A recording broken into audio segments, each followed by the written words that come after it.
초대교회의 사도들은 구약의 조상들이 가지고 있었던 좋은 신앙의 전통을 유지하고 있었는데, 그게 바로 하루 3번씩 기도하는 것이었습니다.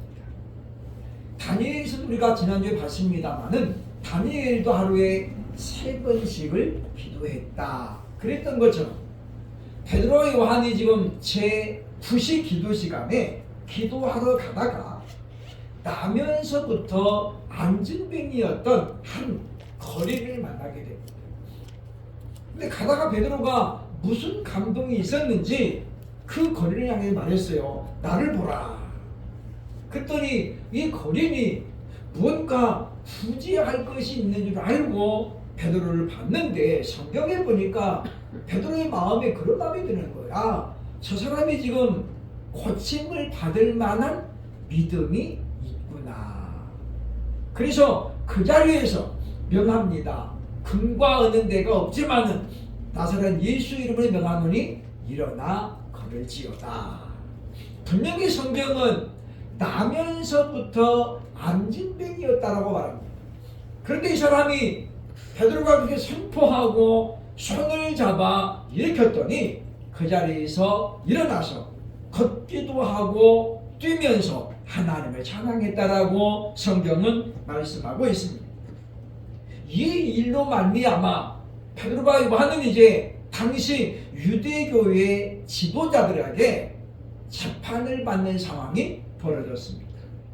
사도행전 4장 6절로 7절에 보면 대제사장 안나스와 가야바와 요한과 알렉산더와 및 대제사장의 문중이 다 참여하여 사도들을 가운데 세우고 묻되, 너희가 무슨 권세와 누구의 이름으로 이 일을 행하였느냐라고 지금 묻고 있는 거예요.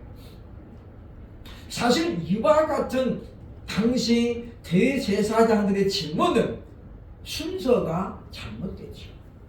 왜냐? 지금 나면서부터 안진뱅이였던 이 사람이 지금 나이가 40세가 됐는데, 40년 동안 불행하게 사는 사람이 건강을 찾았으면 가장 먼저 뭐 해야 됩니까? 축하합니다. 그래야 되잖아요. 근데 지금 대뜸 그런 건 다 건너가고 하는 말이 뭐냐면, 너희가 무슨 권세와 누구의 이름으로 이 일을, 이 안진뱅이를 일으켰느냐라고 지금 묻는 거예요. 그러니까 종교인이 되면, 믿음이 없는 종교인이 되면 이렇게 된다라는 것을 성경은 우리에게 보여줍니다. 그러니까 다른 사람에게 경사스러운 일이 발생했음에도 불구하고 그게 중요한데, 사실은 그거는 딱 건너뛰고 지금 뭐예요? 종교적인 힘이만 강조하는 거예요. 그러니까 지금 우리가 생각해도 이들이 과연 지도자라고 볼 수 있는가라는 의문이 듭니다. 그럼에도 불구하고 사도 베드로와 요한은 여기에 전혀 주눅들지 않았음을 오늘 성경은 우리에게 분명하게 보여줍니다. 그리고 당시 교회는 이제 교회 시대가 막 시작이 된 거죠.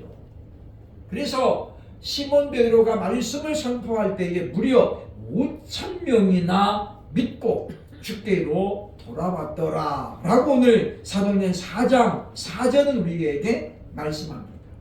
그러니 이와 같은 교회가 팽창할 때에 유대교의 지도자들은 위기의식을 느낍니다. 야, 이러다가 유대인들이 전부 다 예수를 믿으면 어떻게 하나, 그런 위기감 때문에 지금 경사스러운 일이 발생했음에도 불구하고 그 기쁨에 동참하지 못하고, 지금 우리가 이 사도들을 완전히 길을 꺾지 않으면 안 되겠다라는 그런 결론에서 사도들에게 지금 압박을 가하고 있는 것은 보게 된다라고 하는 것입니다. 그때에 베드로 이렇게 답변합니다. 사도행전 4장 20절 보면, 우리는 보고 들은 것을 말하지 아니할 수 없다.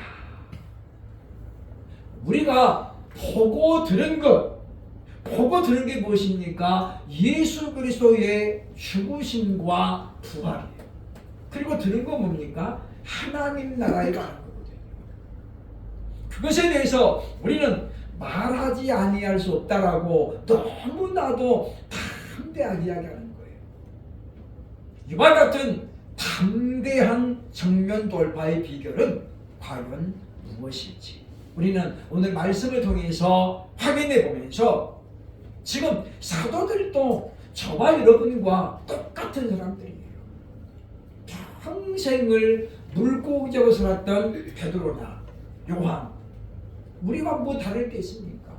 그럼에도 불구하고 그들은 이와 같이 담대한 정면 돌파로 성경에 이름이 기록되었다는 걸 기억하고, 오늘 우리가 말씀을 들으면서 하나님 저에게도 이런 담대한 돌파의 능력을 달라고 기도하는 이 시간이 되어야 할 것입니다.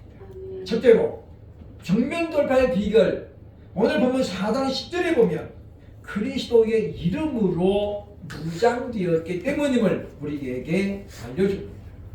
4장 10절은 말합니다. 너희와 모든 이스라엘 백성들은 알라. 너희가 십자가에 못 박고 하나님이 죽은 자 가운데서 살리신 나사렛 예수 그리스도의 이름으로 이 사람이 건강하게 되어 너희 앞에 섰느니라. 이렇게 말합니다. 오늘 이 말씀에 보면 베드로가 비록 자기가 명예에서 일으켜 세웠지만은 여기 보면 전적으로 이 일은 바로 예수 그리스도의 이름으로 되어진 이름을 지금 강조하고 있습니다. 이와 같은 저사는 베드로와 요한에게는 굉장히 지혜로운 행동이었는데, 왜냐하면 당시 유대인들은 표적에 굉장히 약했거든. 그래서 누가 표적을 행하면 이분이 메시아가 아닌가, 이분이 그리스도가 아닌가, 이분이 선지자가 아닌가, 그래서 사람들이 구름대처럼 몰려들었어요. 베드로는 이미 세례 요한을 통해서 그것을 보았던 사람이잖아요. 그래서 요한도 나는 그리스도가 아니다 라고 처음부터 자기 생각을 밝혔던 것처럼 베드로도 마찬가지입니다. 예수 그리스도의 이름으로 지금 이 사람이 건강하게 되어 너희 앞에 있다 라고 이야기하면서 그것은 자신들의 공로가 전혀 아니라고 지금 얘기하고 있는 기억을 해야 할 것입니다. 이들은 예수 그리스도의 이름으로 완전 무장을 했기 때문에 보면 이와 같은 당시 최고 권력자들 앞에 서 있으면은 조금도 주눅들지 아니하고 정면 돌파했음을 우리에게 보여주고 있다고 하는 것입니다. 제가 말씀을 준비하면서 생각나는 분이 한 분 있었는데, 우리 신학교 때 헬라어 강사였던 분입니다. 이아묵이라는 분이었는데, 이분이 키가 저보다도 훨씬 적은, 그리고 그냥 체격도 조그만한 그런 분이에요. 그러니까 누가 봐도 이분이 보면 뒤에서 보면 학생같이 보여. 키도 작고 덩치도 조금 많으니까. 근데 이분이 부평에서 목회를 하고 있었는데, 하루는 부평역에 토요일 날 청년들을 데리고 이제 전도를 갔는데 차량을 막 하고 있는데 어떤 덩치 큰 깍두기들이 몇 명 와가지고 발로 이렇게 탁 드럼도 차고 뭐요? 안 추워? 그러면서 이런 떡대 같은 아저씨들 와가지고 그러더라는 거예요. 이 목사님이 어떻다고요? 키가 저보다 작아. 덩치도 작아. 그러니까 얼마나 지금 청년들이 몇 사람 와 있는데 누구 하나 나설 수가 없는 거예요. 여기서 이분이 침묵하면 어떻게 되겠어요? 그날 전도는 물 건너 가는 거예요. 근데 뭐 일단 자기가 봐도 한참 올려봐야 되는 그 깍두기가 있으니 어떻게 했어요, 그죠? 그러니까 일단 가가지고 그랬답니다.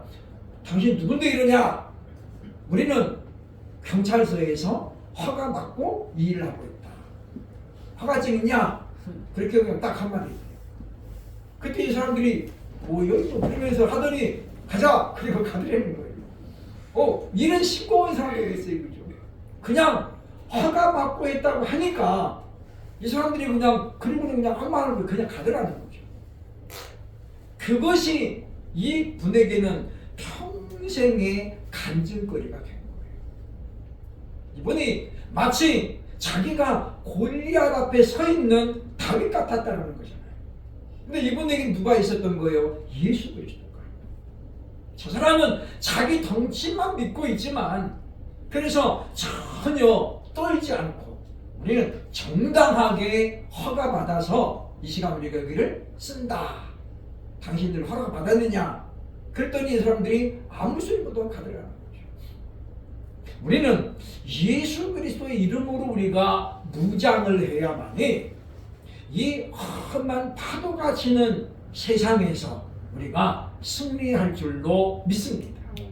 왜냐하면 예수의 이름이 아니고는 다른 이름은 우리에게 생명을 줄 수가 없기 때문이다 라고 하는 것입니다. 그러므로 이제 예수님이 십자가에서 못 박고 지금 시간이 지금 보면 2달 이상 지났잖아요. 사람들은 금방 잊어버립니다. 그렇게 뭐 떠들썩했다가도 세월이 약이지요 그랬던 것처럼 잊어버립니다.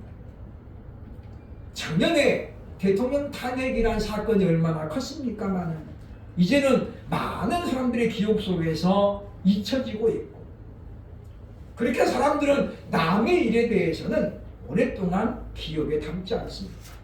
예수님의 이름이 점점 유대인들의 머릿속에서 사라지고 있을 무렵에 느닷없이 베드로에게서 예수 그리스도라는 이름이 나옵니다. 지금 유대교회 지도자들이 지금 제일 부담스러워하고 있는 일이 뭐냐면 예수님의 십자가 사건이거든요. 그러니까 베드로도 지금 2장 사도 2장에 그렇게 말하잖아요. 너희가 죽였던 그 예수 그리스도 오늘도 말하잖아요. 너희가 십자가에 못 박았던 그분을 하나님이 살리셨다. 그러니 지금 이들에게는 예수의 이름이 얼마나 두렵겠어요. 부담스럽겠어요. 그러나 사도들은 그 이름으로 무장을 했기 때문에 바로 이와 같이 담대하게 정면 돌파할 수 있음을 우리가 기억하고 우리도 참으로 어떤 경우에도 예수님의 이름으로 무장하고 살아가는 그런 저와 여러분 될 수 있기를 주의 이름으로 축원합니다. 둘째로 사도들이 정면 돌파의 두 번째 비결은 12절 보면 바로 그리스도에 대한 확신이 있었다라는 겁니다. 12절에 보면 다른 이로서는 구원을 받을 수 없나니 천하 사람 중에 구원을 받을 만한 다른 이름을 우리에게 주신 일이 없습니다 하였더라. 당시 사도 베드로의 이와 같은 선포는 유대인들에게는 한마디로 말하면 큰 폭탄을 던진 거였어요. 왜냐? 그들은 하나님을 믿음으로 구원받는 것이 소원이었고 그들은 하나님의 자녀가 되는 것이 그들의 일생의 목표였기 때문에. 근데 베드로가 말합니다. 그게 아니고 이제는 예수를 믿어야 여러분이 구원받습니다. 이렇게 선포해 있으니 얼마나 큰 파장이 일었겠는가라고 하는 것입니다. 그럼에도 불구하고 이들은 사도들의 말을 반박할 수 없었던 것이 뭐냐? 사도들이 너무나도 당당하기 때문에. 당당하기 때문에. 그러니까 우리가 사실을 말하면서도 뭔가 쭈삣쭈삣하고 자신이 없으면 사람들은 우리 말에 귀를 기울이지 않습니다. 그러나 우리가 진리의 말씀이 있다면 우리는 항상 담대하게 나가야 되겠다라고 하는 거죠. 이와 같은 베드로의 선포는 어디에서 나옵니까? 그것은 바로 예수님과 3년을 동고동락했잖아요. 그리고 예수님이 행하신 모든 일들을 봤거든요. 뿐만 아니라 예수님이 하신 말씀이 말씀대로 다 성취해졌음을, 이루어졌음을 베드로는 직접 경험한 사람입니다. 우리가 경험이라는 것이 얼마나 중요합니까? 해본 것과 안 해본 것은 엄청난 차이가 있는 거예요. 현대그룹의 신화를 썼던 정주영 회장은 늘 그런 말을 했다고 그러죠. 해봤어? 해봤냐? 왜냐하면 이분이 보면은 굉장히 무모한 도전을 많이 했대잖아요. 그러면 독일에서 우리나라 실사조사를 왔어요.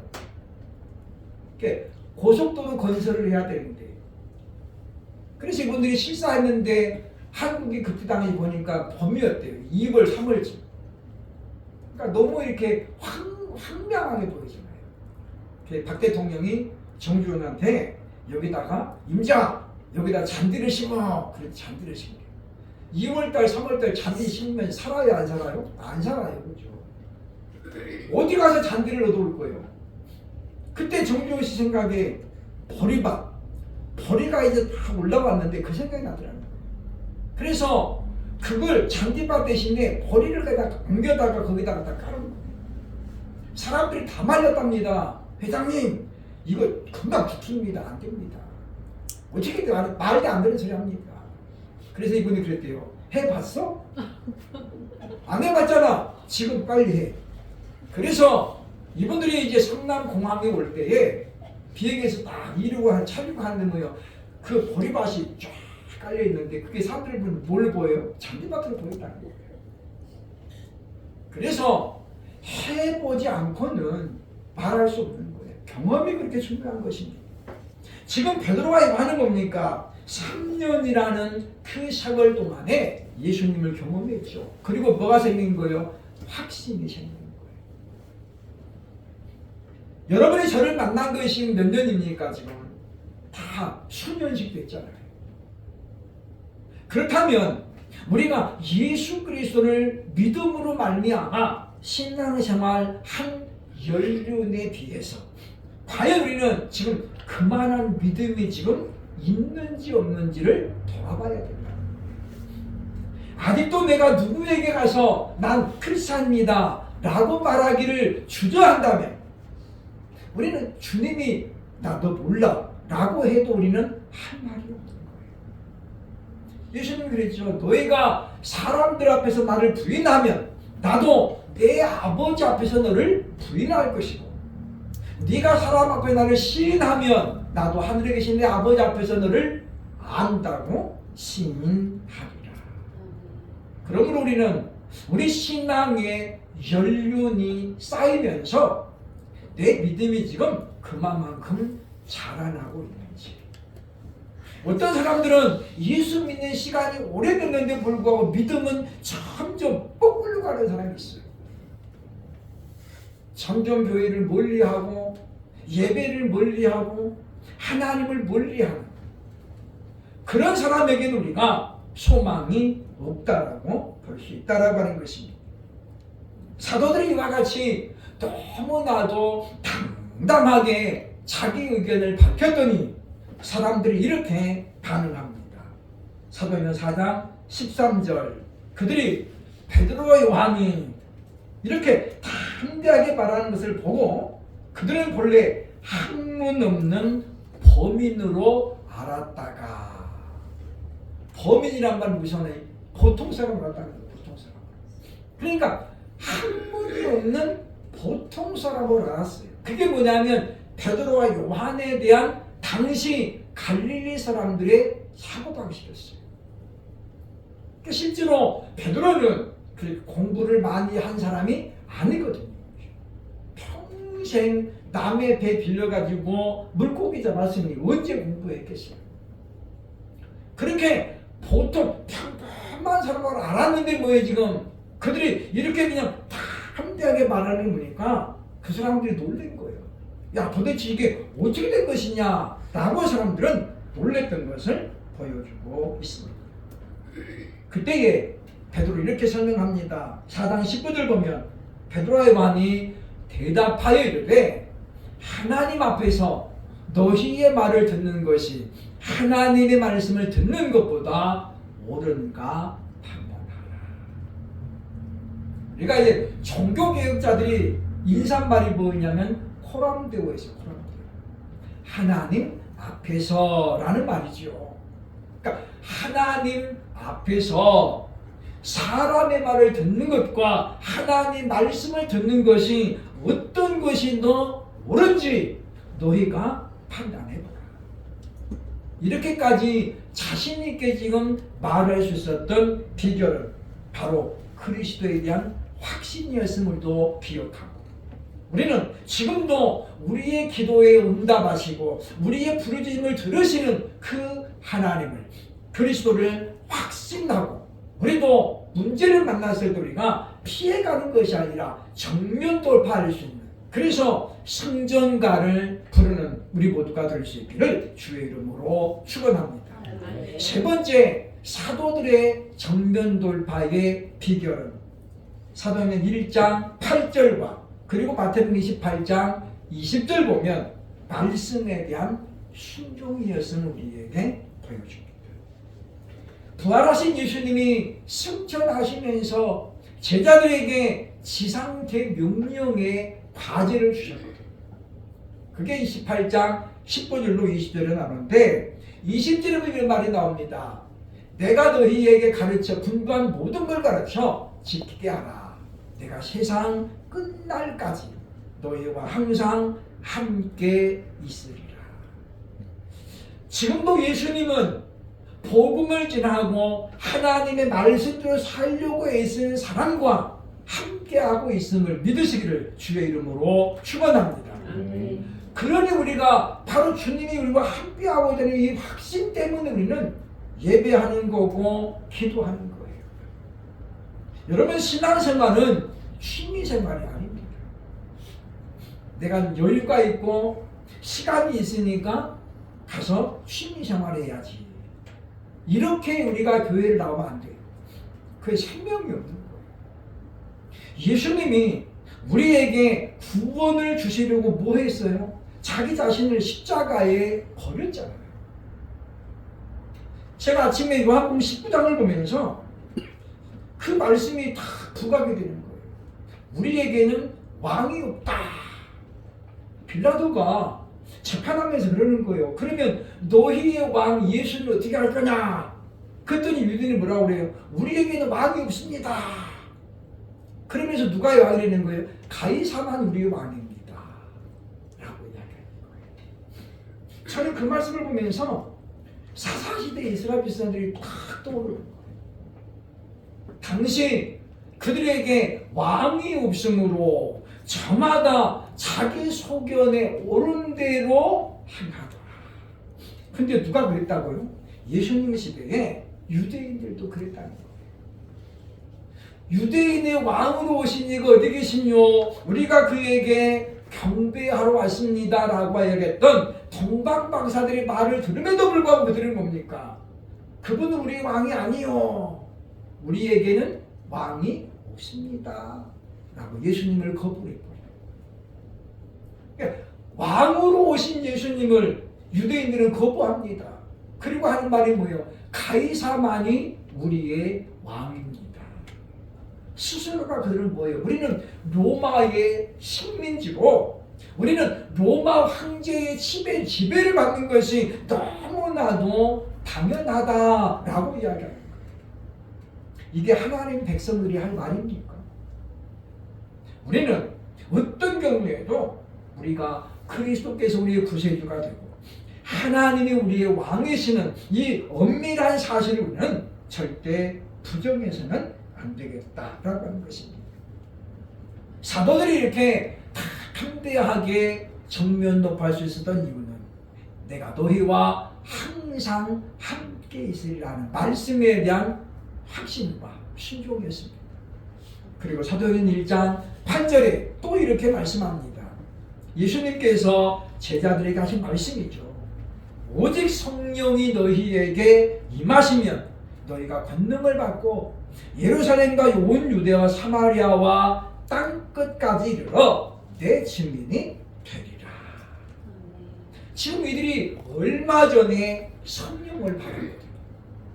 그러니까 성령을 받을 때 무슨 생각이 났겠습니까? 아, 예수님이 그랬지. 우리가 성령을 받으면 예루살렘과 온 유대와 사마리아와 땅 끝까지 이르러 바로 예수님이 증인이더라고 하셨구나. 다시 말하면 성령을 주신 이유가 뭐라는 거예요? 예수님 증인들이라는 거예요. 그들은 이 약속의 말씀에 대한 순종으로 담대하게 지금 복음을 전하고 있는 걸 우리에게 보여주고 있다는 것입니다. 그러므로 사도들도 왜 두려움이 없겠어요? 오순절 성령 천막이 전까지 그들은 겁쟁이였습니다. 예수님을 버리지 않겠다고 베드로가 장담했지만 뭐라고 그랬습니까? 저들이 다 버릴지라도 나는 예수님 안 버립니다. 그랬던 그는 불과 몇 시간 뒤에 예수님을 모른다고 3번이나 부인하잖아요. 뭐 때문이에요? 자기도 끌려갈까 봐. 그리고 나머지 제자들은 예수님이 체포되자마자 전부 도망칩니다. 그리고 사흘째 된 날 아침에 그들은 두려움에 떨어졌어요. 그러니까 사도행 1장에 보면 부활하신 예수님이 그 제자들에게 나타났을 때 그들은 문을 다 닫고 두려움으로 떨고 있었거든요. 그들이 예수님이 그들에게 말합니다. 너희에게 평강이 있을지어다. 에이렌의 시민이란 말이죠. 너희에게 평강이. 그러니까 두려움을 몰아내는 건 뭐라는 거예요? 평강이라는 거예요. 그러니까 우리가 예수를 믿음으로 구원의 확신 있는 사람은 평강이 있습니다. 내가 좀 경제적으로 어렵고 환경적으로 어려울지라도 그것이 내 평강을 깨뜨릴 수 없다라는 거예요. 왜냐하면 우리에게는 이미 천국이 이루어졌기 때문이에요. 그래서 우리가 믿음을 가진 사람들은, 구원에 확신 있는 사람들은 환경을 뛰어넘어서 감사할 수 있는 것입니다. 그런 어떤 상황을 뛰어넘어서 하나님 앞에 기쁨으로 나아갈 수 있는 거예요. 그걸 모르는 사람들은 저 사람은 도대체 뭐가 하나 빠졌나, 맨날 이렇게 싱글벙글이네, 그렇게 우리를 이해할 수 없어요. 우리는 이 땅을 살아가면서 이제 우리가 그리스도의 증인으로 우리가 살아야 될 사명이 저와 여러분에게 주어졌습니다. 그것이 바로 성령을 주신 이유임을 분명히 갖고, 사도행 이사야 44장 21절에서 이사야는 이렇게 우리에게 약속의 말씀을 주고 있습니다. 야곱아, 이스라엘아, 이 일을 기억하라. 너는 내 종이니라. 내가 너를 지었나니 너는 내 종이니라. 이스라엘아, 너는 나에게 잊혀지지 아니하리라. 이스라엘아, 너는 나에게 잊혀지지 아니하리라. 하나님께서 지금 이사야를 통해서 우리에게 약속하고 있는 거예요. 나는 너를 절대 잊지 않아. 왜? 너는 나의 종이니까. 내가 너를 지었기 때문에 나는 너를 잊어버리지 않겠다라고 우리 하나님 우리에게 약속합니다. 이 약속의 말씀을 꼭 붙들고 사도들처럼 어떤 상황에서도 흔들리지 아니하고 말씀을 붙잡고 순종함으로 정면 돌파해서 참으로 하나님께 영광을 돌릴 수 있는 저와 여러분 될 수 있기를 주의 이름으로 축원합니다.